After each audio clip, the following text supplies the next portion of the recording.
जी कैफेट, आज के लेक्चर का आगाज करते हैं। हाइब्रिड क्लास में अगर आवाज जा रही है तो एक दफा हाथ उठा के ओके कर दें। आपको भी आवाज नहीं आ रही जी? अब देखिए एंड वाले भाईजान जो सो रहे हैं, आवाज ठीक है? हाइब्रिड में आवाज ठीक है?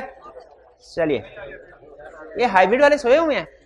अरे भाई हाइब्रिड में आवाज ठीक आ रही है क्या? अच्छा, पीछे वाले को आवाज आ रही है, आगे वाले को आवाज क्यों नहीं आ रही? स्पीकर पीछे लगा क्या? स्पीकर पीछे लगा, आगे लगा? पीछे। अच्छा, इशारा कर रहे हैं पीछे लगा, ये हाथ नहीं उठा रहे। चले, आज हम चैप्टर 4 हमने उसके कंसेप्ट कंप्लीट कर लिए। एक कंसेप्ट रह गया। कौन सा concept? Drafting of modified opinion. इसके अलावा ऑडिट रिपोर्ट में जितने अहम एलिमेंट्स थे हमने स्टडी कर लिए।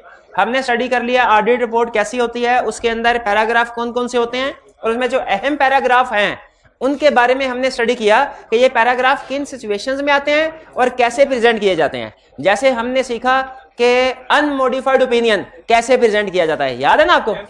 हमने सीखा एम्फेसिस ऑफ मैटर किन सिचुएशंस में आता है, कैसे प्रेजेंट किया जाता है। हमने सीखा अदर मैटर पैराग्राफ किन सिचुएशन में आता है, कैसे प्रेजेंट किया जाता है। हमने सीखा material uncertainty related to going concern का पैराग्राफ किन सिचुएशन में आएगा, कैसे प्रेजेंट किया जाएगा। हमने सीखा की ऑडिट मैटर पैराग्राफ किन सर्कमस्टेंसेस में आता है और कैसे प्रेजेंट किया जाता है।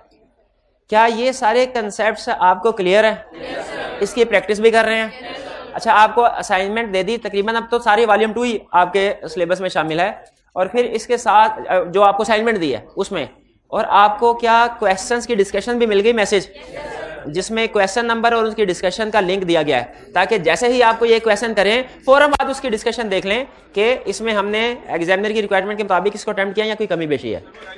अच्छा, आपने तीन बस हो गया कि कुछ और करना? कितनी अच्छी बात की भाई ने। अरे भाई, वो आपके भाई, उधर आपका भाई मौजूद है?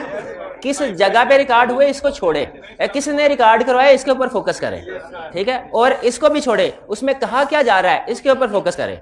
दाएं में हर चीज देख लिया आपने, बस क्वेश्चन नहीं रट गया होगा। तो आपको क्वेश्चन, और अच्छा 3 दिन दिए गए थे आपको, 3 दिन। अब आप मुझे बताइए कोई एक दिन जिसमें आपके जितने भी क्वेश्चंस होंगे, इनमें जो प्रॉब्लम्स होंगी उनको डिस्कस करना है। वो मुझे एक दिन बता दीजिए, मैं वो दिन एलोकेट कर लूं, ताकि जूम पे मीटिंग नहीं, फिजिकल क्लास की जूम पे मीटिंग नहीं होती मेरे भाई, नहीं होती।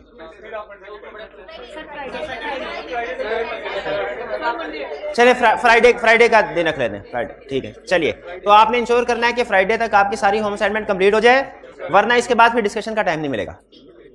चलिए, चैप्टर 4 हमने कंप्लीट कर लिया। अब हम स्टडी करने जा रहे हैं नेक्स्ट चैप्टर, जो कि है एक्सेप्टेंस एंड कंटिन्यूअस प्रोसीजर। असल में आपको याद होगा, मैंने आपसे स्टार्ट में ये शेयर किया था कि इस दफ़ा चैप्टर्स कवर करवाने की तरतीब मैं थोड़ी चेंज कर रहा हूँ, क्योंकि नॉर्मली ऐसा होता है कि आखिरी जो लास्ट वाले टॉपिक्स होते हैं एग्जाम पॉइंट ऑफ व्यू से ज़्यादा अहम होते हैं, तो उन तक पहुँचते पहुँचते वो तकरीबन आखिरी महीने में हम पहुँचते हैं लास्ट वाले टॉपिक्स के ऊपर। तो वो टॉपिक्स नॉर्मली स्टूडेंट्स के वीक होते हैं, और ये आप देखेंगे सिर्फ ऑडिट में नहीं है, ये ओवरऑल हर सब्जेक्ट में ऐसे होता है कि जो भी टॉपिक्स आखिरी महीने में कवर करवाए जाते हैं क्लास में, उनको चूंकि स्टूडेंट्स को उनकी प्रैक्टिस करने के लिए, उनको याद करने के लिए कम टाइम मिलता है, और उस वक्त तक दूसरे सब्जेक्ट्स का बर्डन भी ऐड हो चुका होता है, तो नॉर्मली वो टॉपिक्स कंसेप्ट्स वीक होते हैं। और ICAP की कोशिश होती है कि आइडेंटिफाई करे स्टूडेंट्स के कौन कौन से टॉपिक्स वीक हैं, जो वीक टॉपिक्स हैं उनको एग्जाम में टेस्ट करें। तो होता यह था कि जो आखिरी महीने में हमने टॉपिक्स पढ़े होते थे उसमें समटाइम 45-40 मार्क्स तक के पेपर आ जाता था। तो फिर हमने इस दफा थोड़ी सी स्ट्रेटजी अपनी चेंज की कि बेसिक कंसेप्ट्स को कवर कर लिया पहले, उसके बाद हमने कहा जो एग्जाम पॉइंट ऑफ व्यू से ज्यादा अहम है, जो पिछले कुछ अटेम्प्ट से जिन टॉपिक्स के ऊपर ज्यादा फोकस कर रहा है, उनको कवर कर लें। फिर हम चैप्टर 14 पे गए और उससे उनवर्ड हमने चैप्टर्स को कंप्लीट कर लिया, ठीक है? एग्जाम पॉइंट ऑफ व्यू से हमने इसको सिक्योर कर लिया। लेकिन अगर आप प्रैक्टिकल तरतीब देखें ना कंसेप्ट्स की कि प्रैक्टिकली कैसे चलता है, वो तरतीब थोड़ी सी डिफरेंट है। यूँ समझ लीजिए कि अब हम जो ऑडिट जो चैप्टर्स कवर करने जा रहे हैं वो प्रैक्टिकल सीक्वेंस के लिहाज से। प्रैक्टिकली सीक्वेंस क्या होता है प्रोसीजर्स का? सबसे पहले ऑडिटर अपने ऑफिस में बैठा होता है, क्लाइंट की तरफ से कोई प्रपोजल आता है कि सर आप हमारी फाइनेंशियल स्टेटमेंट्स का ऑडिट कीजिए, हम अपनी AGM में आपको अपना स्टैट्यूटरी ऑडिटर अपॉइंट करना चाहते हैं, बताइए कि क्या आप भी विलिंग है?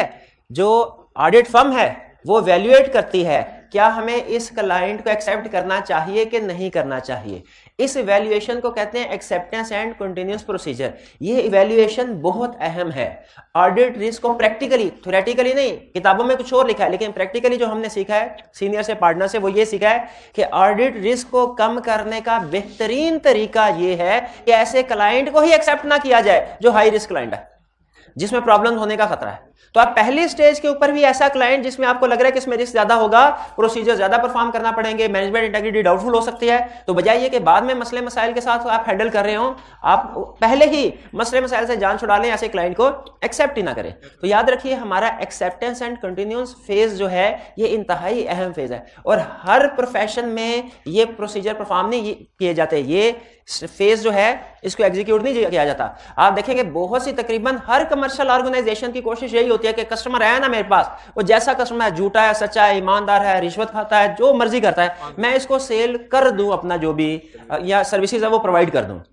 लेकिन हमारे ऑडिट प्रोफेशन में ऐसा नहीं है, क्योंकि एक गलत क्लाइंट जो है जिसकी रेपुटेशन मार्केट में खराब है, अगर हम उसको ऑडिट क्लाइंट एक्सेप्ट करते हैं तो हमारी अपनी रेपुटेशन, सीए फर्म की रेपुटेशन भी इफेक्ट हो जाती है। लोग ये समझना शुरू कर जाते हैं कि देखो ये फ्रॉड लोग थे इस कंपनी की मैनेजमेंट में, डायरेक्टर्स में, इन्होंने इस फर्म को ऑडिटर अपॉइंट किया, लगता है इनके साथ बार्गेनिंग हो गई है, अब ये भी फ्रॉड में हिस्सेदार होंगे और अनमोडिफाइड ओपिनियन देते रहेंगे। अगर मैनेजमेंट की मार्केट में रेपुटेशन अच्छी ना हो और ऐसी सिचुएशन में हम अगर अनमोडिफाइड ओपिनियन दे दें, हालांकि फाइनेंशियल स्टेटमेंट ठीक है, लेकिन फिर भी एक जनरल परसेप्शन पब्लिक की ये होती है कि शायद ऑडिटर के साथ मिल गया। इसलिए पहले नंबर पे हमारी कोशिश होगी कि हम किसी ऐसे क्लाइंट को एक्सेप्ट ही ना करें जिसमें किसी किस्म की कोई प्रॉब्लम है। तो ये हम बेसिकली देखते हैं एक्सेप्टेंस एंड कंटिन्यूअस स्टेज के ऊपर। तो प्रैक्टिकली ऑडिट स्टार्ट कहां से होता है? एक्सेप्टेंस एंड कंटिन्यूअस स्टेज से। जब हम इवैल्यूएट कर लेते हैं कि हाँ ये क्लाइंट बिल्कुल ठीक है, नीट एंड क्लीन है, हमें इसको एक्सेप्ट करने में कोई प्रॉब्लम नहीं है, कोई किसी किस्म का इशू नहीं है, तो नेक्स्ट लेवल पे हम ये देखते हैं कि क्या हम इंडिपेंडेंट है इस क्लाइंट से। ये क्लाइंट तो ठीक है, ईमानदार है, लेकिन क्या हम इससे इंडिपेंडेंट है? हमें ये भी तो देखना चाहिए। क्लाइंट अगर ईमानदार है, ऑनेस्ट है, इंटेग्रिटी में कोई प्रॉब्लम नहीं है, हाई रिस्क नहीं है, लेकिन हम इंडिपेंडेंट नहीं है, इस सूरत में तो हम ऑडिट नहीं कर सकेंगे। तो हमने ये देखना है दूसरे नंबर पे कि क्या हम इस क्लाइंट से इंडिपेंडेंट है, और फिर तीसरे नंबर पे अगर हम उससे इंडिपेंडेंट है तो हमने क्या करना है? एंगेजमेंट लेटर एग्री करना है कि भाई आप हमारे साथ term and condition return form में एग्री कर लो, ताकि किसी किस्म की कंफ्यूजन ना हो। ये ना बाद में आप समझ रहे हो कि एब्सोल्यूट एश्योरेंस हमने देनी थी, हालांकि हमने रीजनेबल एश्योरेंस ऑब्टेन करने थे। तो पहले से एग्री कर ले चीजें। तो 3 स्टेप, बल्कि मुआहदा है, कॉन्ट्रैक्ट है, इसे एंगेजमेंट लेटर कहते हैं, ये एक एग्रीमेंट है। तो 3 बड़े स्टेप्स हैं। एक, acceptance and continuous procedure perform करना, दूसरा इंडिपेंडेंस को इंश्योर करना, तीसरा एंगेजमेंट लेटर साइन करना। ये 3 काम करने के बाद असल ऑडिट शुरू होता है प्रैक्टिस में। तो ये हमारा समझ लीजिए कि स्टार्टिंग फेज के प्रोसीजर्स हैं। अच्छा मुझे बताइए, किसी भी ऑडिट को स्टार्ट करने से पहले चैप्टर 1 से 4 तक बेसिक कंसेप्ट पढ़ लिए, अब हमने प्रैक्टिकली ऑडिट स्टार्ट करना है। स्टार्ट करने से पहले जैसे ही कोई क्लाइंट हमारे पास आया, हम फौरन उसे कहते हैं आ जाओ भाई, आपका इंतजार कर रहे थे, आ जाओ एग्रीमेंट, नहीं, बल्कि क्या करते हैं? Acceptance and continuous procedure perform करते हैं, फिर इंडिपेंडेंस रिक्वायरमेंट्स को देखते हैं पूरा हो रही है कि नहीं, और तीसरा एंगेजमेंट लेटर साइन करते हैं क्लाइंट के साथ। अच्छा अब मुझे ये बताइए कि जो हम इंडिपेंडेंस रिक्वायरमेंट्स देखते हैं कि हम क्लाइंट से इंडिपेंडेंट है कि नहीं, इंडिपेंडेंस की रिक्वायरमेंट्स 2 जगहों पे लिखी गई हैं।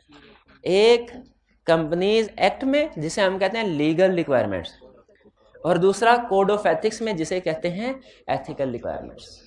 ठीक है, एग्जाम पॉइंट ऑफ व्यू से लीगल रिक्वायरमेंट्स में कभी क्वेश्चन आता है, कभी नहीं आता, लेकिन code of ethics ethical requirements में से हर दफा क्वेश्चन आता है, और इस दफा भी इंशाल्लाह क्वेश्चन कंफर्म में एथिकल रिक्वायरमेंट्स में से आएगा। तो बेसिकली हमारा जो अब नेक्स्ट 3-4 चैप्टर्स हैं उनका ओवरव्यू मैंने आपके सामने रख दिया।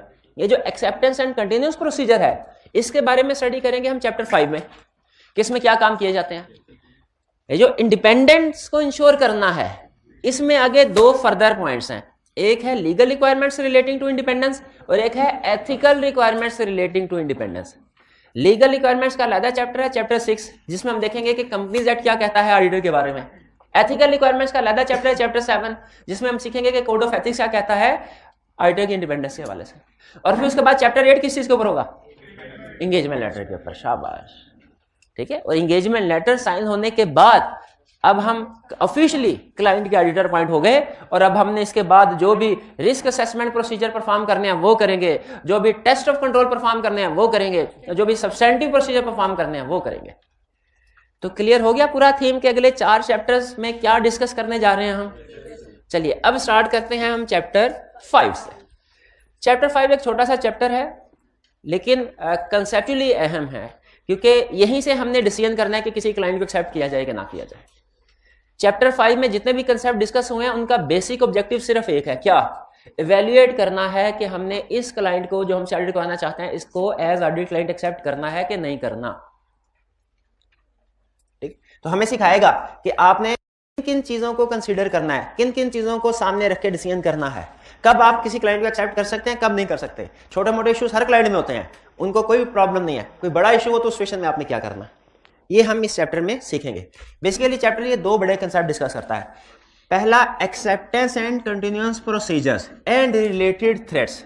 रिलेटेड थ्रेट्स ये हम स्टडी करेंगे। क्या स्टडी करेंगे?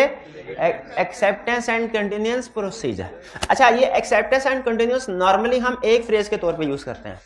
जैसे आपको बताया था कि डायरेक्शन, सुपरविजन एंड रिव्यू, ये सिंगल फ्रेज के तौर पे इकट्ठे तीनों अल्फाज इस्तेमाल होते हैं, हालांकि इनका अलग-अलग मतलब भी है। डायरेक्शन का मतलब है काम करने से पहले बताना कि काम कैसे करना है। सुपरविजन का मतलब कोई काम कर रहा हो, जूनियर टीम मेंबर साथ साथ देखना सही हो रहा है। रिव्यू का मतलब है जब काम खत्म हो जाए उसके बाद देखना कि काम ठीक हुआ कि नहीं। और रिव्यू की टर्म के 3 मीनिंग होते हैं हमारे सिलेबस के मुताबिक। एक रिव्यू एंगेजमेंट, एक सिंपल रिव्यू। सिंपल रिव्यू का मतलब क्या है कि सीनियर टीम के अंदर ही सीनियर टीम मेंबर जूनियर के काम को चेक करे, ये रिव्यू है। एक है क्वालिटी कंट्रोल रिव्यू कि टीम से बाहर कोई बंदा टीम के काम का रिव्यू करे, और एक है रिव्यू एंगेजमेंट। ये एंगेजमेंट ही अलग है जिसमें लिमिटेड एश्योरेंस प्रोवाइड की जाती है। इसी तरीके से nature, timing and extent of audit procedure, ये नॉर्मली इकट्ठा फ्रेज बोला जाता है, हालांकि इनका अलग मतलब भी है। नेचर का मतलब है 7 में से कौन सा procedure, inquiry, observation, inspection, reperformance, recalculation, extension या एनालिटिकल, कौन सा प्रोसीजर। टाइमिंग का मतलब होता है कि before year end procedure perform कर रहे हैं कि आफ्टर ईयर एंड, यानी इंटरम ऑडिट के फाइनल ऑडिट। टाइमिंग का मतलब ये। एक्सटेंट का मतलब है सैंपल साइज कैसा होगा, कम के ज्यादा। तो प्रोसीजर को ये तीनों चीजें इफेक्ट की, तीनों चीजें देखें प्रोसीजर से रिलेट करिए। नेचर कौन सी टाइप, टाइमिंग किस वक्त प्रोसीजर परफॉर्म, एक्सटेंट किस हद तक प्रोसीजर परफॉर्म करना है। तो ऑडिट में डिफरेंट फ्रेजेस ऐसे होते हैं जो इकट्ठे हुए, हालांकि उनका अलग-अलग मतलब भी होता है। अलग-अलग मतलब जानना आपके लिए जरूरी नहीं है, ठीक है, लेकिन फिर भी आपकी अंडरस्टैंडिंग के लिए मैं शेयर कर दिया करता हूं। उसी तरीके से यहां पे हम ऑडिट में अक्सर वर्ड यूज करते हैं एक्सेप्टेंस एंड कंटिन्यूअस प्रोसीजर। इसको आपने सिंगल कंसेप्ट के तौर पे लेना है, हालांकि एक्सेप्टेंस का और कंटिन्यूअस का अलग-अलग मतलब भी है। सिंगल कंसेप्ट के तौर पे क्या लेंगे कि जब कभी किसी ऑडिट एंगेजमेंट को हमने एक्सेप्ट करना है, पहले चेक कर लेना है इसे एक्सेप्ट करना चाहिए कि नहीं। ये वैल्यूएट करना कि हमें इसको एक्सेप्ट करना चाहिए कि नहीं, ये कहलाता है एक्सेप्टेंस एंड कंटिन्यूअस प्रोसीजर।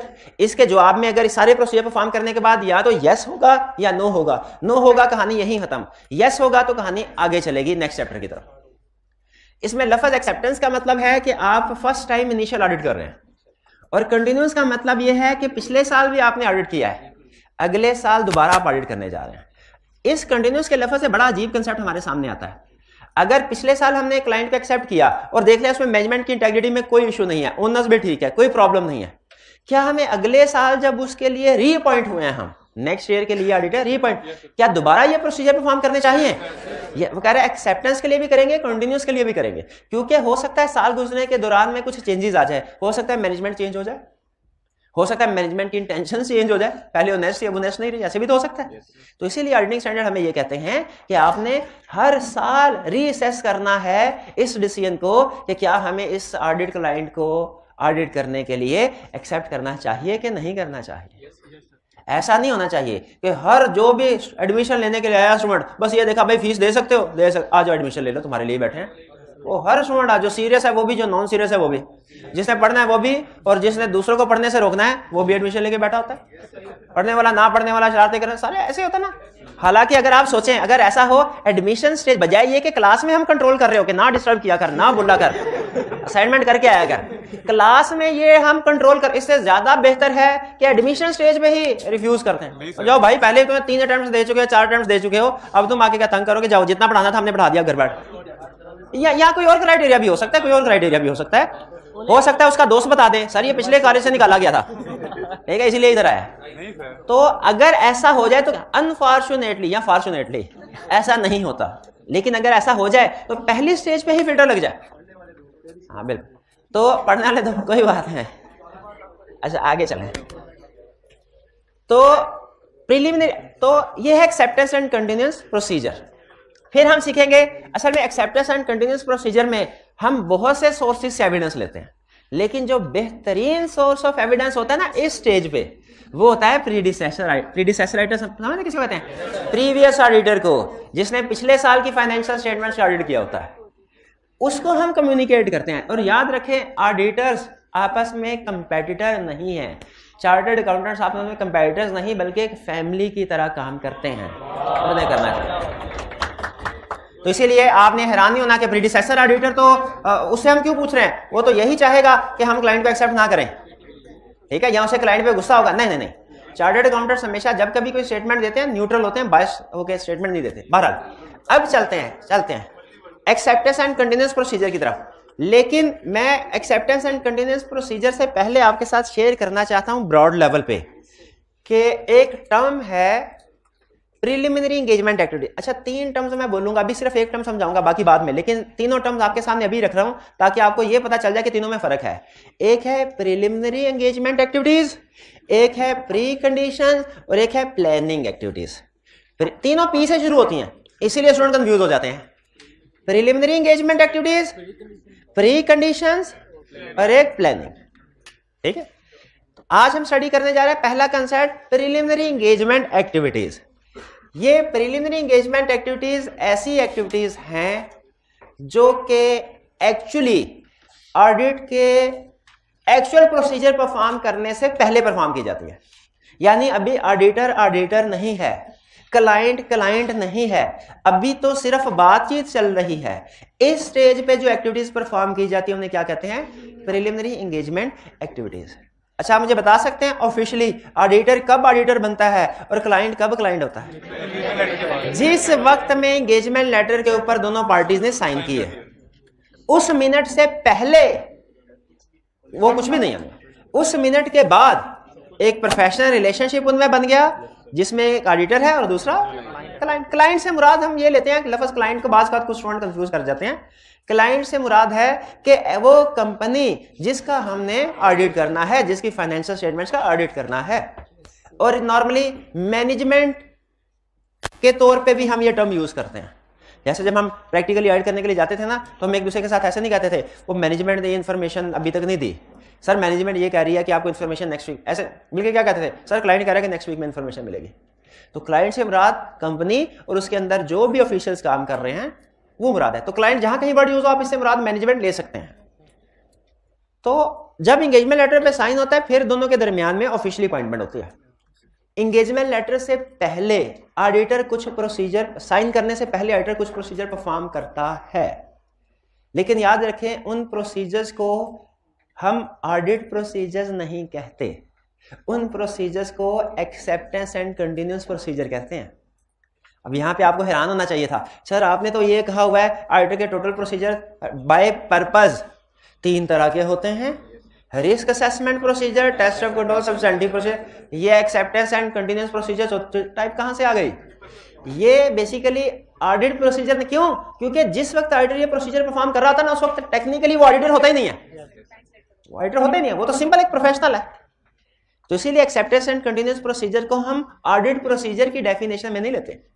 ये वो प्रोसीजर है जो उसका ऑडिटर की अपॉइंटमेंट का डिसीजन से पहले। तो प्रिलिमिनरी एंगेजमेंट एक्टिविटीज हम कहते हैं ऐसी एक्टिविटीज को जो acceptance and continuous, preliminary engagement activities में 2 तरह की एक्टिविटीज है। एक acceptance and continuous procedure perform करना, और दूसरे नंबर पे, अभी प्री कंडीशन को ना, प्री कंडीशन बाद में मैं आपको एक्सप्लेन करूंगा, दूसरे नंबर पे टर्म्स ऑफ एंगेजमेंट साइन करना। टर्म्स ऑफ, यानी प्रिलिमिनरी एंगेजमेंट एक्टिविटीज में ऑडिटर 2 काम करेगा, एक acceptance and continuous procedure perform करेगा, और इधर से अगर ओके हो जाए तो फिर एग्रीमेंट साइन करेगा, ठीक है, फिर agreement sign. Acceptance and continuous procedure के अंदर ही वो इंडिपेंडेंस रिक्वायरमेंट को भी चेक कर लेता है, ठीक है। असल में जो प्री कंडीशन है, प्री कंडीशन, इसमें इंडिपेंडेंस को चेक किया जाता है। तो प्रिलिमिनरी एंगेजमेंट एक्टिविटीज का मतलब क्या हुआ? 2 कह ले या 3 कह ले, 3 कह ले। प्रिलिमिनरी एंगेजमेंट एक्टिविटीज का मतलब 3 तरह की एक्टिविटीज, पहला एक्सेप्टेंस एंड कंटिन्यूअस प्रोसीजर, दूसरा प्री कंडीशंस, तीसरा एंगेजमेंट लेटर। प्री कंडीशन को मैंने एक्सप्लेन नहीं किया अभी तक, बाकी दोनों कर दिया। लेकिन प्री कंडीशन का मतलब सिर्फ इतना बताया कि इसमें ऑडिटर इंश्योर करता है कि वो इंडिपेंडेंट है, ठीक है, वो लीगल रिक्वायरमेंट्स को पूरा कर सकता है, वो एथिकल रिक्वायरमेंट्स को पूरा कर सकता है, ठीक। अब हम प्रिलिमिनरी एंगेजमेंट एक्टिविटीज में, असल में हमारा जो चैप्टर 5 6, 7, 8 है ना, इन सबको कलेक्टिवली हम कहते हैं प्रिलिमिनरी एंगेजमेंट एक्टिविटीज। इसमें चैप्टर 5 में acceptance and continuous procedure perform हो रहे होंगे, 6 और 7 में इंडिपेंडेंस रिक्वायरमेंट्स और 8 में एंगेजमेंट लेटर। अब प्रिलिमिनरी एंगेजमेंट एक्टिविटीज का अगर आपको समझ में आ गया, नाम से जाहिर है वो एक्टिविटीज जो एंगेजमेंट के बहुत ही स्टार्ट में इनिशियल स्टेज पे परफॉर्म की जाती है। इनिशियल, जैसे आपने वो कंपनी लॉ में पढ़ा होगा, कंपनी इनकॉर्पोरेट होने से पहले भी कुछ प्रोसीजर परफॉर्म किए जाते हैं, हाँ ठीक है, वो प्री इनकॉर्पोरेशन उसे कुछ टर्म बोला। उसी तरह ऑडिट एंगेजमेंट लेटर साइन होने से पहले भी कुछ प्रोसीजर परफॉर्म किए जाते हैं, जिसे प्रिलिमिनरी एंगेजमेंट एक्टिविटीज बोला जाता है। ये प्रिलिमिनरी एंगेजमेंट एक्टिविटीज हमारे किन चैप्टर्स को कवर कर रही हैं? 5, 6, 7, 8। देखिए ये आपके जहन में ये नक्शा इसलिए बना रहा हूं ताकि जब 5 से 6, 6 से 7, 7 से 8 तो आपके जहन में बैकएंड पे हो कि हम किस जगह पे हैं और आगे क्या करने जा रहे हैं। अब आज के लेक्चर में हमने किस चैप्टर के ऊपर फोकस करना है? इसका मतलब है प्रिलिमिनरी एंगेजमेंट एक्टिविटीज का सिर्फ एक हिस्सा आज हम पढ़ने जा रहे हैं। वो कौन सा? Acceptance and continuous procedures. अच्छा, एक्सेप्टेंस एंड कंटीन्यूअस प्रोसीजर में हमने कुछ प्रोसीजर्स पहले परफॉर्म करने हैं। इसे समटाइम कहा जाता है, हाँ एक चीज बता दूं, हमारे एक है international standards on auditing ISAs, जिनमें हमारे प्रोसीजर लिखे हुए हैं कि हमने क्या क्या करना। ठीक, हमारे ऊपर एज ऑडिटर ये ध्यान में रखिएगा, सिर्फ international standards on auditing ISAs apply नहीं होता है, उसके और रेगुलेशंस भी अप्लाई होती हैं। जैसे कोड ऑफ एथिक्स, वो भी हम पे अप्लाई होता है। जैसे कंपनीज एक्ट, वो भी हम पे अप्लाई होता है। ठीक है, जैसे मैंने आपको बताया ना, इंडिपेंडेंस की रिक्वायरमेंट्स कोड ऑफ एथिक्स में भी लिखी हुई हैं, कंपनीज एक्ट में भी लिखी हुई हैं। तो बाज़ औक़ात शुरू में जब कोई स्टूडेंट सीख रहा होता है ना इस कंसेप्ट्स को, चैप्टर 6 और 7 को, तो वो अक्सर एक सवाल पूछता है, सर हमें एग्जाम में कैसे पता चलेगा कि ये जो सिचुएशंस है इसका आंसर हमने कंपनीज एक्ट के मुताबिक देना है कि कोड ऑफ एथिक्स के मुताबिक? कैसे पता चले? क्योंकि दोनों में इंडिपेंडेंस की रिक्वायरमेंट है। तो बाज़ औक़ात स्टूडेंट क्वेश्चन पूछता है, तो उसका जवाब ये होता है कि भाई रिक्वायरमेंट में लिखा हुआ है, रिक्वायरमेंट को जरा गौर से पढ़ लो। रिक्वायरमेंट के अंदर लिखा होता है। जैसे एक दफा उसने कहा, बताइए स्टैट्यूटरी ऑडिटर की अपॉइंटमेंट के ऊपर कमेंट करें।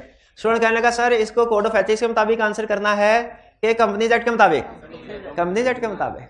जैसे एक जगह कहने लगा कि सर क्वेश्चन की रिक्वायरमेंट था, बताइए इस सिचुएशन में कौन कौन से थ्रेट्स अराइज होते हैं, तो थ्रेट का लफ्ज कंपनीज एक्ट में कहीं पे भी नहीं है, कहीं पे भी नहीं, ये सिर्फ कोड ऑफ एथिक्स में वर्ड यूज होता है। तो इसे पता चल जाता है। बाज़ औक़ात क्लियरली कह देता है रिक्वायरमेंट में कि कंपनीज एक्ट 2017 के मुताबिक आंसर करो, code of ethics for chartered accountants के मुताबिक आंसर करो। तो जिस तरह इंडिपेंडेंस की रिक्वायरमेंट्स, ऑडिटर को इंडिपेंडेंट होना चाहिए ना क्लाइंट से, ये कंपनीज एक्ट में भी है, कोड ऑफ एथिक्स में भी है।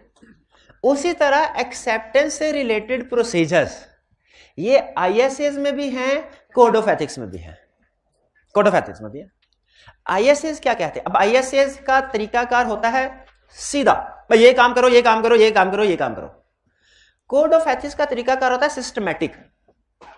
वो क्या कहता है? कहता है आप मेरे से कोई भी इशू पूछोगे ना, अगर मैं आपको सीधा ये नहीं कहूंगा कि ये करना चाहिए, ये नहीं करना चाहिए। मैं आपसे कहूंगा कि हमारा, अगर आप ये काम करते हैं ना, इसमें ये मसला आ सकता है, हमारे ये प्रिंसिपल वायलेट हो सकते हैं, और ये थ्रेट है, और इसको एड्रेस करने के लिए आपका ये कोर्स ऑफ एक्शन होना चाहिए। यानी जो कोड ऑफ एथिक्स है वो जब किसी इशू को एड्रेस करता है सिस्टमेटिकली चलता है। वो सीधा ये नहीं बताता कि ये काम करो, वो पहले उसकी रीजनिंग भी डिस्कस करता है, बैकग्राउंड डिस्कस करता है कि अगर ये काम करोगे ना तो ये थ्रेट अराइज होगा। थ्रेट का मतलब समझ लीजिए रिस्क। असल में थ्रेट का मतलब रिस्क नहीं है, असल में थ्रेट का मतलब रिस्क, लेकिन कंसेप्चुअली समझाने के लिए कह रहा हूं कि जब तक हम कोड ऑफ एथिक्स नहीं ना पढ़ते, कोड ऑफ एथिक्स में लफ्ज डिटेल में डिस्कस हुआ है, वहां इसके टेक्निकल मीनिंग आपके साथ शेयर करूंगा। जब तक कोड ऑफ एथिक्स पर नहीं पहुंचते, आपने लफ्ज थ्रेट का क्या मतलब लेना है, रिस्क। तो code of ethics systematic, ISAs इतना सिस्टमैटिकली नहीं चलते। उनसे पूछे ना, सर हमें क्या करना चाहिए सिचुएशन में, वो कहते हैं ये करो, ये करो, ये करो। कोड ऑफ एथिक्स से पूछे क्या करना चाहिए सिचुएशन में, वो कहता है भाई अगर आपने सही तरीके से एक्शन ना लिया तो ये मसला हो जाएगा, ये मसला हो जाएगा, ये मसला हो जाएगा। पहले हमें डराता है, ये थ्रेट है, ये थ्रेट है, ये थ्रेट है। हम कहते हैं अच्छा फिर क्या करें, फिर कहता है अच्छा ये कर लो, ये कर लो और ये कर लो। तो कोड ISAs का मसला हो सकता है दोनों जगह पर डिस्कस हुआ हो। ISAs का उसको एड्रेस करने का तरीका कुछ और है, कोड ऑफ एथिक्स का कुछ और है। अब देखिए बेसिक इशू हमारा एक्सेप्टेंस, किसी क्लाइंट को, हमारे सामने क्लाइंट आ बैठा है और हमें कह रहे हैं हमारा ऑडिट कीजिए, हमने डिसीजन करना है, इस क्लाइंट को एक्सेप्ट करें कि ना करें। क्या हमें इस डिसीजन के बारे में कोई गाइडेंस किताबों में लिखी हुई है हमारी? बिल्कुल लिखी हुई है। अच्छा ISAs में भी लिखी हुई है, कोड ऑफ एथिक्स में भी लिखी हुई है। पहले ISA वाली पढ़ लेते हैं। ISA वाले ये कहते हैं कि आइए हम आपको बताते हैं कौन से प्रोसीजर परफॉर्म करने हैं before acceptance of audit client.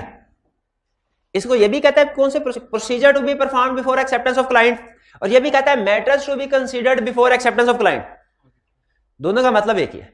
तो जब आपसे क्वेश्चन की रिक्वायरमेंट में पूछे ना procedure to be perform before acceptance of client या matters to be considered before acceptance of client, threat का वर्ड यूज ना करें तो समझ लीजिएगा ये ISAs के प्रोसीजर। ISAs क्या कहता है? टू द पॉइंट कहता है चेक करो खुद कंप्यूटर, पहले अपने आप को स्कैन करो खुद कंप्यूटेंट हो के नहीं, फिर क्लाइंट को स्कैन करो क्लाइंट में इंटेग्रिटी है कि नहीं, फिर दोनों को स्कैन करो कि क्या दोनों इंडिपेंडेंट है कि नहीं, फिर देखो कि कोई पास्ट का एक्सपीरियंस आपके पास है उस क्लाइंट का। 4 प्रोसीजर एक एक करके एक्सप्लेन करते हैं। क्लाइंट है, सर हमारी फाइनेंशियल स्टेटमेंट्स का ऑडिट कर दें। पहले मैंने देखें, सबसे फर्ज कीजिए, अब आपने जवाब उलट ही देना है लेकिन फिर भी मिसाल सामने रखना मेरा का। फर्ज कीजिए कि अगर ये मुझसे पूछें कि सर कॉलेज वाले मुझे कहे कि आप टैक्स भी पढ़ाएं, आप टैक्स भी पढ़ाएं, क्या मुझे एक्सेप्ट कर लेना चाहिए? नहीं कर, तो मैं भी नहीं कर रहा, इतना जोर देने की नहीं कर रहा मैं। क्यों नहीं करना चाहिए? क्योंकि मैं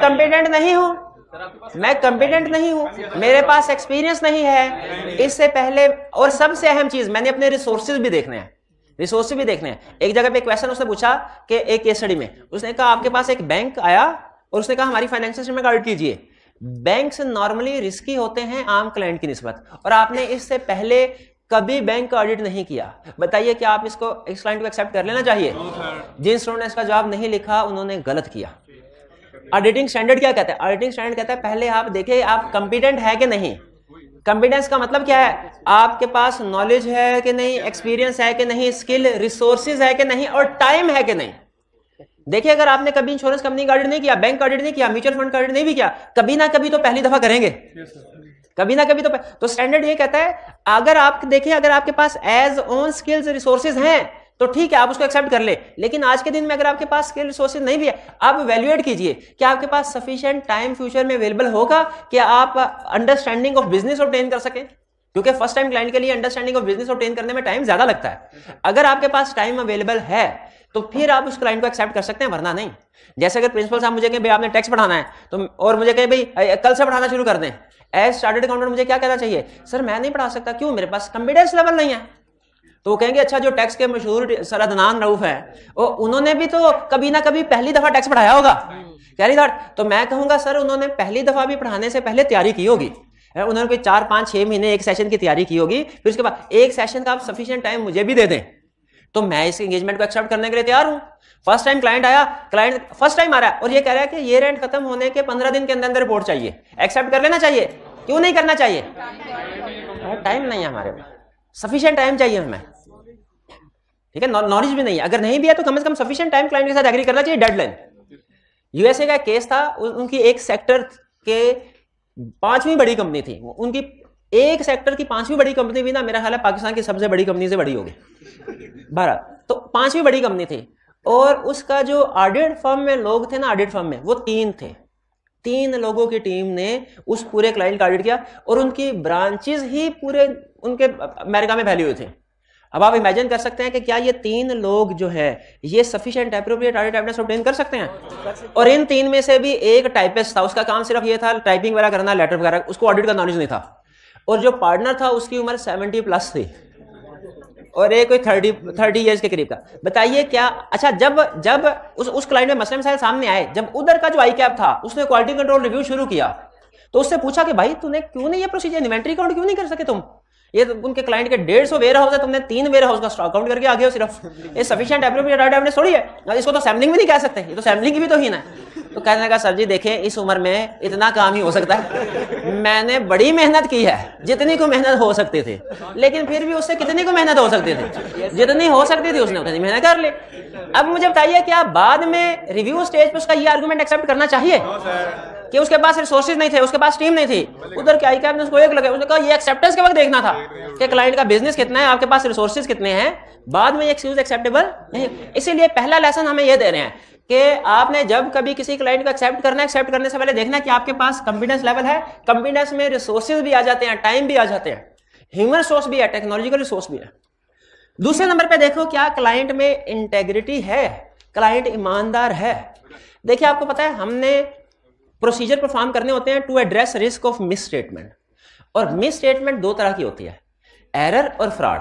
दोनों को एड्रेस, दोनों पे रीजनेबल एश्योरेंस प्रोवाइड करते हैं ना, लेकिन रिस्क को एड्रेस करना फिर भी निस्बतन आसान होता है, फ्रॉड को एड्रेस करना आसान नहीं होता। इसलिए हम स्टार्ट में ही इवैल्यूएट करें। देखिए क्लाइंट में कॉन्फिडेंस ना हो, क्लाइंट में कॉन्फिडेंस ना हो तो फिर काम चल सकता है, प्रोसीजर बढ़ा देंगे, लेकिन अगर उसमें इंटेग्रिटी ना हो फिर काम नहीं चल सकता, क्योंकि फिर आप प्रोसीजर जितने मर्जी बढ़ा दे स्टिल रिस्क रहेगा कि कहीं ना कहीं उसने फ्रॉड किया।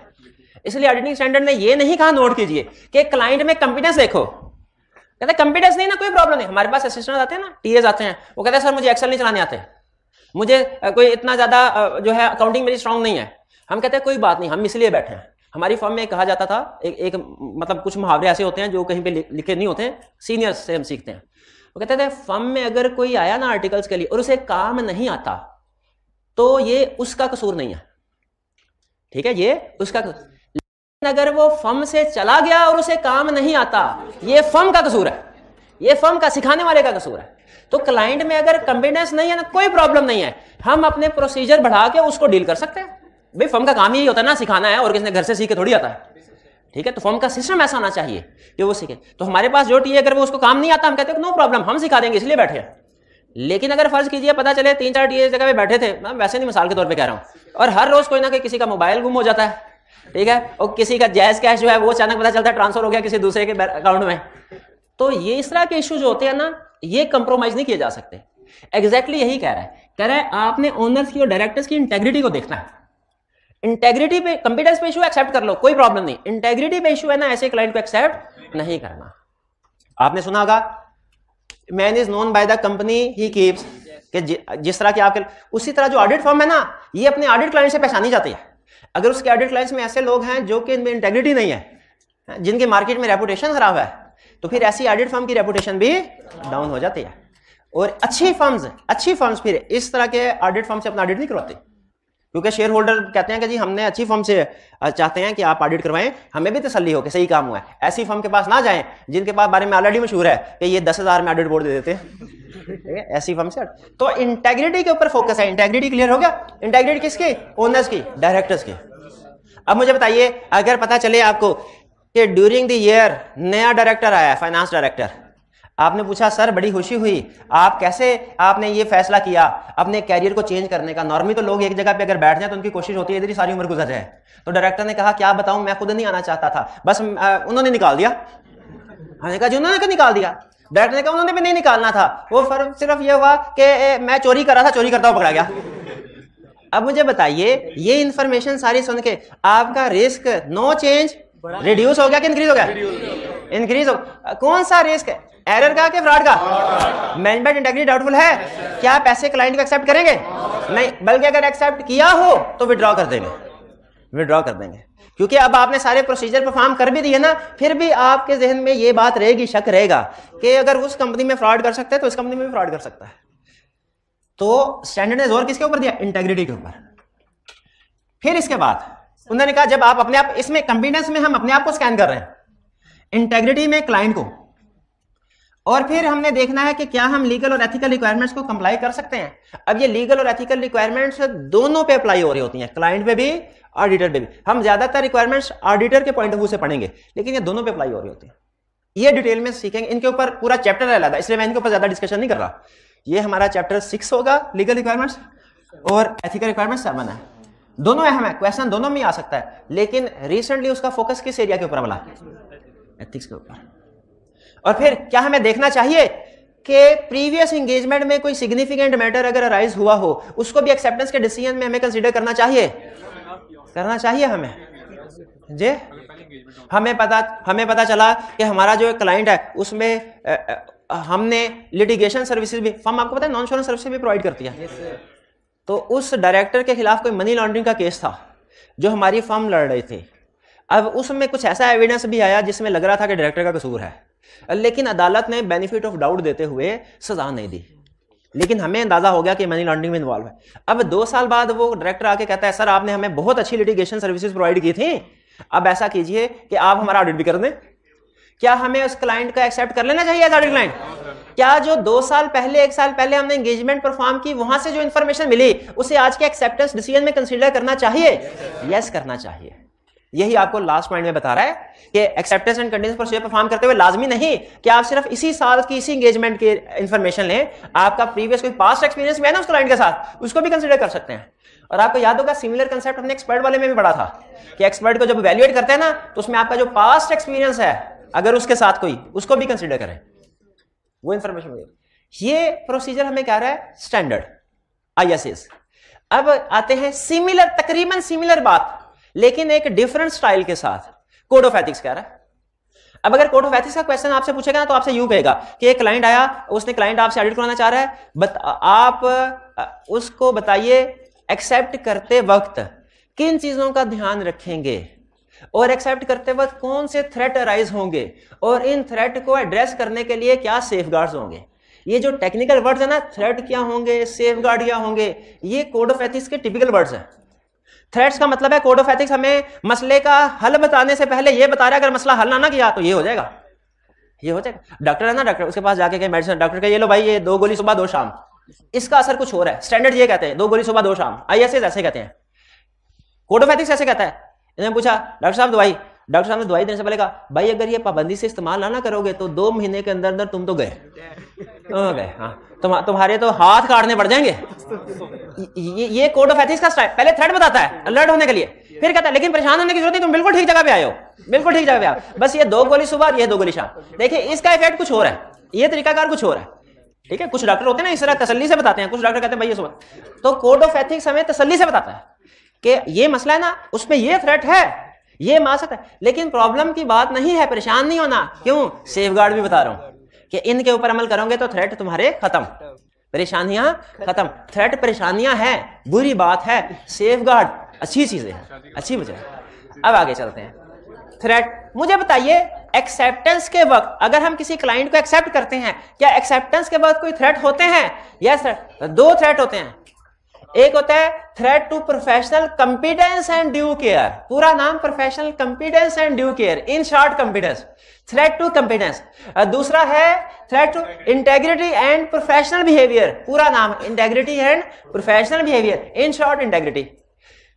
थ्रेट टू कंपिटेंस क्या है कि आप किसी ऐसे क्लाइंट को एक्सेप्ट कर लेंगे जिसको ऑडिट करने की अहलियत आपके पास नहीं है, आपके पास सफिशिएंट रिसोर्सेज नहीं है, नॉलेज नहीं है, एक्सपीरियंस नहीं है, और आपके पास इतना टाइम भी नहीं है कि आप sufficient appropriate audit evidence obtain कर लें, तो आप कंपिटेंट नहीं है। थ्रेट ऑफ इंटेग्रिटी का मतलब क्या है कि अगर आपने एक्सेप्टेंस के वक्त आपने सही तरीके से प्रोसीजर परफॉर्म ना किया, तसल्ली ना की, तो हो सकता है ऐसे क्लाइंट को एक्सेप्ट कर लें जो डिसऑनेस्ट हो, जो फ्रॉडलेंट एक्टिविटी में इन्वॉल्व हो, जो इलीगल एक्टिविटी में इन्वॉल्व हो, चर्च का कारोबार करता हो, ठीक है, जुआ करवाता हो, और जुए में अक्सर ऑडिटर को ही हार जाता है। तो ऐसे क्लाइंट को हमने एक्सेप्ट नहीं कर। अब ये देखिए, ये थ्रेट टू प्रोफेशनल कंपिटेंस का मतलब क्या है और थ्रेट टू इंटेग्रिटी का मतलब क्या है, ये समझ आई बात? अच्छा आप सुने, professional competence and due care. अच्छा, कंपिटेंस के ना डिफरेंट, अगर मैं कहूं प्रैक्टिकल लाइफ जो होती है ना, वो जो किताबों में लिखी हुई उससे बहुत डिफरेंट है, बहुत डिफरेंट। जैसे किताबों में क्या लिखा होता है, क्लाइंट में कंपिटेंस होगी तो ये करना है, नहीं होगी तो ये करना है। प्रैक्टिकली जब हम जाते हैं ना तो क्लाइंट में बाज़ औक़ात कुछ फैक्टर्स प्लस हो रहे होते हैं, कुछ माइनस हो रहे होते हैं। प्रैक्टिकली सिचुएशन ऐसी नहीं होती यस या नो है, प्रैक्टिकली ये ज्यादातर सिचुएशन दरमियान में होती है, कुछ यस कुछ नो, जहां में हमें जजमेंट अप्लाई करनी पड़ती है। तो यहां पे हमें ये कह रहा है कि आपने जब देखना है आप कंपिटेंट है कि नहीं, तो सिर्फ आपको इवैल्यूएट करने के लिए कुछ फैक्टर्स को सामने रखना पड़ेगा।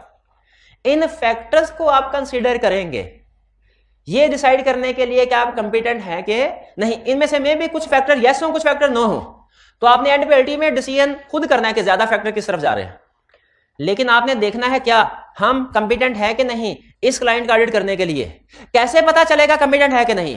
पहले ये फैक्टर वैल्यूएट करो, क्या understanding nature of client, client के नेचर की देखो। आपको अगर क्लाइंट की नेचर की अंडरस्टैंडिंग है तो आप कंपिटेंट है, अगर क्लाइंट की नेचर की अंडरस्टैंडिंग नहीं है आप कंपिटेंट नहीं।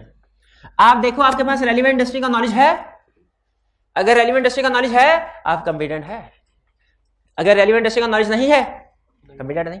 आप देखो एक्सपीरियंस है आपके पास, पास्ट में सिमिलर इंडस्ट्री का सिमिलर क्लाइंट का ऑडिट किया हुआ है तो आपका कंपिटेंस लेवल हाई, नहीं तो low. Quality control policy and procedure देखे अपनी फर्म के, वो क्या कहती है कि जब कभी इनिशियल ऑडिट होगा, फर्स्ट टाइम ऑडिट होगा, तो हमने एक्सेप्ट करने से पहले किन चीजों का ध्यान रखना है। भाई टीम ज्यादा होनी चाहिए और ज्यादा एक्सपीरियंस लोग होने चाहिए जो अपने आर्टिकल्स के आखिरी साल में हो, अपने आर्टिकल्स के पहले साल वाले को ना लेके जाना, कंपिटेंस लेवल डाउन हो जाता है।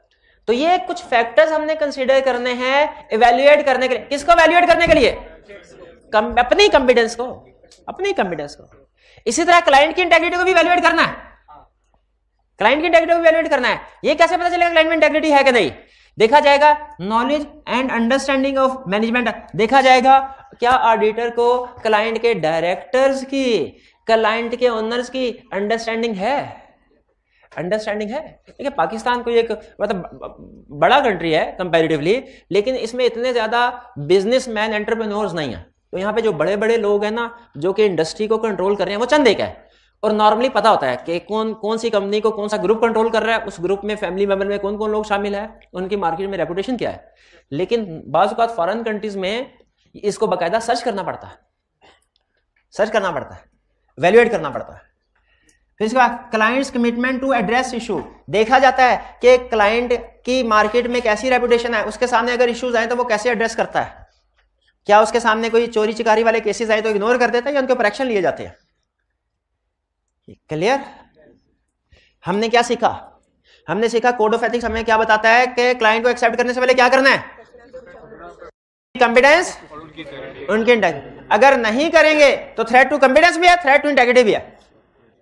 थ्रेट टू कंपिटेंस का मतलब क्या है कि अगर आपने फैक्टर्स को वैल्यूएट ना किया, सेफगार्ड अप्लाई ना किए ना, तो आप ऐसे क्लाइंट को एक्सेप्ट कर लेंगे जिनको परफॉर्म करने के लिए आप कंपिटेंट नहीं है। बाद में आपके साथ वही सलूक होगा जो 17 साल वाले बाबे के साथ हुआ। और अगर इंटेग्रिटी को वैल्यूएट नहीं करते क्लाइंट की, तो थ्रेट टू इंटेग्रिटी का मतलब क्या है? आप ऐसे ऑडिट क्लाइंट को एक्सेप्ट कर लेंगे जिसकी मैनेजमेंट, जिसके डायरेक्टर, जिसके ओनर्स फ्रॉडुलेंट एक्टिविटीज में इन्वॉल्व होते हैं, इलीगल एक्टिविटीज में इन्वॉल्व होते हैं, ठीक है, लॉ की वायलेशन कर रहे होंगे। और जब फ्रॉड सामने आएंगे तो ऑडिटर की रेपुटेशन भी इफेक्ट होती है कि ऑडिटर ने क्यों नहीं आइडेंटिफाई किया। हालांकि ऑडिटर तो रिजनेबल एश्योरेंस प्रोवाइड करता है, लेकिन एक्सपेक्टेशन गैप की वजह से ऑडिटर की रेपुटेशन भी इफेक्ट हो जाती है मार्केट में। तो थ्रेट टू कंपिटेंस देखना है, threat to integrity. Threat to competence में हम कैसे वैल्यूएट करते हैं? Threat to competence, threat to competence में हम किन फैक्टर्स को वैल्यूएट करेंगे? कैसे पता चलेगा? अगर ये चीजें मौजूद हैं, ये चीजें मौजूद हैं, आपका कंपिटेंस लेवल हाई, और अगर ये चीजें नहीं है, अगर ये चीजें हैं तो इंटेग्रिटी क्लाइंट मैनेजमेंट की हाई। ऑडिटर जानता है डायरेक्टर में कौन लोग हैं, उनकी मार्केट में अच्छी रेपुटेशन है। क्लाइंट कमिटमेंट है, क्लाइंट के सामने इशू आता है, कहता है सर पक्का वादा आइंदा ये मसला नहीं होगा। कमिटमेंट शो करवाता है आपने towards good governance, towards improved internal control system. लेकिन अगर उसके सामने अगर कोई इशू लाया जाए, सर लॉ की वायलेशन हो रही है, कहता है देखिए जब बिजनेस तो चल रहा है ना, उसे कहा जाए कि इंटरनल कंट्रोल सिस्टम वीक है, तो कोई मसला नहीं, कौन सी तबाही हो गई है। इसका मतलब है कि वो तबाही होने का इंतजार कर रहा है। इसका मतलब अगर वो नॉन कंप्लायंस को कंट्रोल नहीं कर रहा तो अल्टीमेटली एक टाइम आएगा जब कोई रेगुलेटर उसके खिलाफ एक्शन लेके उसका लाइसेंस कैंसिल कर देगा। ये फैक्टर समझ आ गए? कंपिटेंस को देखना है, इंटेग्रिटी को भी देखना चाहिए। कंपिटेंस में कैसे पता चलेगा कंपिटेंस हमारी हाई है कि लो? फैक्टर से। कैसे पता चलेगा इंटेग्रिटी हाई है कि लो? अच्छा आप मुझे ये बताइए, अगर पता चले फर्ज करें कि कंपिटेंस नहीं है, या यूं कह ले कि आपके पास ऐसा क्लाइंट है, आज से पहले आपके पास एक्सपीरियंस नहीं है उस क्लाइंट को ऑडिट करने का, सेफगार्ड क्या होंगे? अगर कोई मसला आ भी जाता है कंपिटेंस का, इंटेग्रिटी का, तो उसके सेफगार्ड क्या होंगे? कंपिटेंस का अगर हमारे पास ऐसा क्लाइंट आ गया, हम कंपिटेंट नहीं है उसको ऑडिट करने के लिए, कि हमें स्ट्रेट अवे रिफ्यूज कर देना चाहिए? नहीं, कभी ना कभी तो फर्स्ट टाइम ऑडिट करना ही है उस इंडस्ट्री का। तो स्टैंडर्ड सजेशन कहता है अभी रिफ्यूज ना करें। क्या करें? क्लाइंट के साथ रियलिस्टिक टाइम फ्रेम एग्री करें। रियलिस्टिक टाइम फ्रेम का मतलब क्या है? Reasonable time. अगर नॉर्मली 2 महीने में आप ऑडिट करते हैं तो 3 महीने ले लें। Assign sufficiently experience staff, senior लोगों को लेके जाए, ठीक है, क्योंकि इसमें रिस्क ज्यादा है, इनिशियल ऑडिट में रिस्क ज्यादा होता है ना। और अगर जरूरत पड़े तो एक्सपर्ट को भी यूज कर लें, जरूरत पड़े तो। यानी हम कोई खाना खाली नहीं छोड़ना चाह रहे कि हमारा कॉम्पिटेंस अगर नहीं भी है तो हम उसको यहां पे फिल करने की कोशिश कर रहे हैं, ठीक है। अच्छा, क्लाइंट में इंटेग्रिटी नहीं है ना, ये फैक्टर्स हमने देखने हैं, ये हमने फैक्टर्स देखने हैं। आपको क्लाइंट की इंटेग्रिटी में ये फैक्टर्स देखने हैं। कैसे पता चलेगा कि ये फैक्टर्स हैं कि नहीं? ये फैक्टर्स देखने हैं। स्टैंडर्ड कहता है, कोड ऑफ एथिक्स कहता है आप प्रीडिसेसर ऑडिटर से पूछ लें, और अगर प्रीडिसेसर ऑडिटर जवाब ना दे तो डिफरेंट सोर्सेज से पूछ लें। यहां पे अगर आप एक चीज थोड़ा गौर करें ना तो फिर आपको महसूस होगी, यह है थ्रेट टू कॉम्पिटेंस, यह है threat to integrity. Clear? Threat to competence के बाद क्या बता रहा है कि जिनको सामने रख के हम ये डिसाइड करेंगे कॉम्पिटेंस लेवल हाई है कि लो।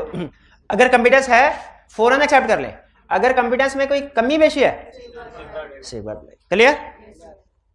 ये है इंटेग्रिटी, ये है फैक्टर्स। आगे उसे ये बताना चाहिए था कि अगर इंटेग्रिटी नहीं है तो क्या करें, लेकिन उसने ये नहीं बताया, बल्कि ये बताया कि इस इंटेग्रिटी के फैक्टर से रिलेटेड इंफॉर्मेशन कहां से मिलेगी। आप बता सकते हैं कि ऐसा क्यों है? अच्छा, क्योंकि इंटेग्रिटी ना होना तो उसका एक ही हल है, क्या? एंगेजमेंट को एक्सेप्ट नहीं करना, एंगेजमेंट को एक्सेप्ट ही ना करना। ये कुछ बात समझ आई? तो इसका मतलब ये हुआ एक्सेप्टेंस के वक्त हमने जो प्रोसीजर परफॉर्म करने हैं, एग्जाम पॉइंट ऑफ व्यू से अहम चीज बता रहा हूं, एक्सेप्टेंस के वक्त जो हमने प्रोसीजर परफॉर्म करने हैं वो 2 जगह पे लिखे हुए हैं, स्टैंडर्ड्स में भी, ऑडिटिंग स्टैंडर्ड में भी, कोड ऑफ एथिक्स में भी। आपने ध्यान से देख लेना है कि वो स्टैंडर्ड में से क्वेश्चन पूछ रहा है कि कोड ऑफ एथिक्स में से। अब मैं आपके सामने क्वेश्चन रखता हूं, what factors would you consider before accepting an audit client? कौन सा क्वेश्चन है? ISAs का व्हाट प्रोसीजर, डायरेक्ट प्रोसीजर पूछ रहा है, डायरेक्ट मैटर्स पूछ रहा है। और अगर आपसे पूछेगा कि while accepting an audit client what threats could arise at acceptance stage, what safeguards would you perform to address those threats? जहां कहीं थ्रेट और सेफगार्ड का लफ्ज आ जाए 100% कंफर्म है कोड ऑफ एथिक्स का क्वेश्चन है। ये बात आपको एक्सेप्टेंस वाले चैप्टर में भी बता रहा हूं, लेकिन असल में ये बात आपके काम आएगी जब इंडिपेंडेंस की केस स्टडी सॉल्व करेंगे। उसमें आप पूछेंगे सर इंडिपेंडेंस की रिक्वायरमेंट तो लीगल रिक्वायरमेंट में भी है, इंडिपेंडेंस की रिक्वायरमेंट तो कोड ऑफ एथिक्स में भी है, हमें कैसे पता चले ये case study independence legal requirements के मुताबिक सॉल्व करनी है कि कोड ऑफ एथिक्स के मुताबिक? रिक्वायरमेंट देख, रिक्वायरमेंट देख। भाई ये थ्रेड क्लियर हो गए? अच्छा चले, ये सारी कहानी हो गई, ठीक है ठीक है, ओके ओके ओके। सिर्फ ये छोटा, ये नहीं, ये क्रॉस नहीं बढ़ा रहा, नहीं बढ़ाऊंगा, सिर्फ ये छोटा सा, ये छोटा। आपने डिसाइड कर लिया कि एक्सेप्ट कर लेना है इस क्लाइंट को, यानी कॉम्पिटेंस भी ओके, इंटेग्रिटी भी ओके, कॉम्पिटेंस भी ओके, इंटेग्रिटी भी ओके। हम कॉम्पिटेंट है, क्लाइंट में इंटेग्रिटी है, दोनों इंडिपेंडेंट है। अच्छा अब क्या करना चाहिए? वो प्रोसीजर बता रहा, कह रहा है अगर आपकी तरफ से यस है ना, ये सारे प्रोसीजर परफॉर्म करने के बाद या तो आपकी तरफ से यस होगी या नो होगी। नो है तो कहानी यही खत्म, अगर यस है तो अपनी कंसेंट कम्युनिकेट करे क्लाइंट को। किस लिए? ताकि क्लाइंट एजीएम में आपकी अपॉइंटमेंट कर सके। क्लाइंट को कम्युनिकेट करने अपने एक्सेप्ट, किस लिए? एजीएम में अपॉइंटमेंट कर सके। और फिर हमने ये इंश्योर करना है कि एजीएम में प्रीडिसेसर ऑडिटर को रिमूव कर दिया गया है और हमें अपॉइंट कर दिया गया। जब एजीएम में हमें अपॉइंट कर दिया जाए उसके बाद एंगेजमेंट लेटर साइन हो जाएगा, एंगेजमेंट लेटर साइन। तो आज के लेक्चर में हमने क्या सीखा? हमने ये सीखा क्लाइंट को एक्सेप्ट करने से पहले क्या प्रोसीजर परफॉर्म करने हैं, हमने सीखा क्लाइंट को एक्सेप्ट करने के बाद क्या प्रोसीजर परफॉर्म करना है। क्लाइंट को एक्सेप्ट करने से पहले जो प्रोसीजर परफॉर्म करने हैं वो 2 जगह पे है, ISAs में, कोड ऑफ एथिक्स में। आपने सबसे पहले क्वेश्चन पहचानना है, ISA का कोड ऑफ एथिक्स का है। ISS के मुताबिक पूछे, हम कहेंगे हम कंपिटेंस देखेंगे, अपनी क्लाइंट की इंटेग्रिटी देखेंगे, उसके बाद देखेंगे हम legal and ethical requirements relating to independence पूरा कर रहे हैं कि नहीं कर रहे हैं, और प्रीवियस इंगेजमेंट के सिग्निफिकेंट मैटर्स को भी कंसीडर करेंगे। लेकिन अगर वो कोड ऑफ एथिक्स के मुताबिक पूछे तो आपने बताना है कोड ऑफ एथिक्स में हम देखते हैं कि एक्सेप्टेंस के बाद क्या थ्रेट ऑफ कॉम्पिटेंस है, थ्रेट ऑफ इंटेग्रिटी है, थ्रेट ऑफ कॉम्पिटेंस को वैल्यूएट करने के लिए प्रोसीजर है, फिर उसका सेफगार्ड है, थ्रेट ऑफ इंटेग्रिटी को वैल्यूएट करने के लिए फैक्टर्स हैं और उसके सेफगार्ड्स हैं, ठीक है। लेकिन थ्रेट ऑफ इंटेग्रिटी के सेफगार्ड असल में वो फैक्टर्स की इंफॉर्मेशन कहां से मिलेगी वो लिखे हुए हैं, वरना आपको पता है इंटेग्रिटी के ऊपर कोई कंप्रोमाइज नहीं होता है। और अगर ये प्रोसीजर परफॉर्म कर लिए ओके है, तो बाद में कौन से प्रोसीजर परफॉर्म करने हैं, एक्सेप्टेंस डिसीजन के बाद हमने देखना है कि हमारी लीगल अपॉइंटमेंट ठीक तरीके से हुई हो, और स्टैट्यूटरी ऑर्डर की अपॉइंटमेंट कहां होती है, एजीएम। ये कहीं पढ़ा है आपने पहले एजीएम में, भाई कंपनी लॉ में नहीं पढ़ा हुआ कि स्टैट्यूटरी ऑर्डर की अपॉइंटमेंट एजीएम में होती है। तो हमने ये इंश्योर करना है एक्सेप्टेंस प्रोसीजर के बाद कि हमारी अपॉइंटमेंट एजीएम में हो गई हो, पुराने ऑडिटर को निकाल दिया हो, हमें इंक्लूड कर दिया, पुराना ऑडिटर जाएगा तो ही नया आएगा ना, तो ये पुराना ऑडिटर जाता है, नया ऑडिटर आता है, ये सारा काम कहां होता है एजीएम, हमने इंश्योर कर लेना एजीएम। क्लियर, चलिए ये था। अच्छा असाइनमेंट आपने करनी है, असाइनमेंट को थोड़ा चेंज कर लें, क्वेश्चन नंबर 1 और 2 है, और वॉल्यूम 2 में क्वेश्चन 3 और 5 ही है, वॉल्यूम 2 के क्वेश्चन नहीं है, वॉल्यूम 1 में क्वेश्चन 1 और 2 है, क्योंकि वॉल्यूम 2 की जो केस स्टडी दी थी ना मैंने आपको, वो ये इसी से रिलेट कर रही है। क्लियर, कल ये लाजमी करें, और ये असाइनमेंट एडिशनल है वो रिपोर्ट वाली से, रिपोर्ट वाली तो आपकी चलती रहेगी जुम्मे तक, ये वाली भी करनी है, लेकिन ये ज्यादा लंबी चौड़ी असाइनमेंट नहीं है। आज का लेक्चर यहाँ पे खत्म करते हैं हम, अल्लाह हाफिज।